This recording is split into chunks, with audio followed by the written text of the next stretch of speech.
Going over spotting a squat. There are two ways to do this. If you don't have a second coach with you, or you feel like it is a load that you can tolerate by you just doing it, the first way, or we'll go over the way with just you.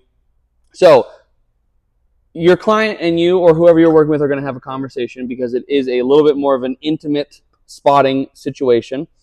You are going to be very close behind the person, and your arms will come up under their shoulders and rest on their shoulders, not on their chest, on their shoulders. So I will have that conversation with the client first. I will show them with my own hands where my hands are going to go, or I'll point where they're going to go. And then the conversation happens where I am very kindly going to ask them not to dump the bar back on me if I'm going to be spotting them, because then I will end up with whatever weight they have in a Zercher position, and I'm not ready for that. So Joseph and I will have the conversation. I'll tell them where my hands are going. I'll say, please don't dump the weight on me. If you start to fail, we are coming up together, so I just need you to push, and I will be the second person on the squat. So we will demonstrate that now. So Joseph will get under the bar. And then when he walks out and begins to get ready, I will come up here. My hands come under his armpits. If he fails, my hands will come up here, and then we'll come down with the squat.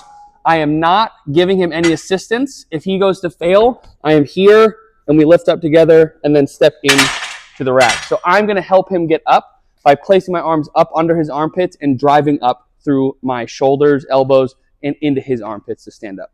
The second way, which Coach Shaylin will now come help us demonstrate.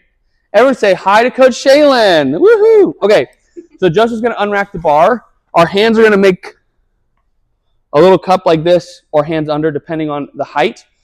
Joseph's going to squat, and we are going to come down with it. If he fails, we're going to ask him, he's going to push. He knows.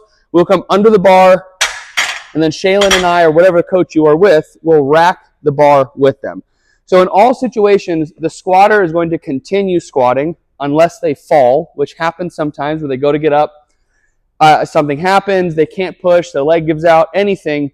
That's why Shaylin and I, or the coach and I, are here to push up. Sometimes there's 3 coaches, 1 behind, 2 on the sides. But we are responsible for the safety of the client in both of these positions. So the second spotter and myself are you have to be paying attention, because if that bar starts to move and one coach picks up and the other doesn't, you've now shifted the weight over. So you and your spotter need to have a conversation. You and your client need to have a conversation. So that bar needs to move in parallel up and into the rack every single time. I think that's about it for both of those. That's how you spot a squat.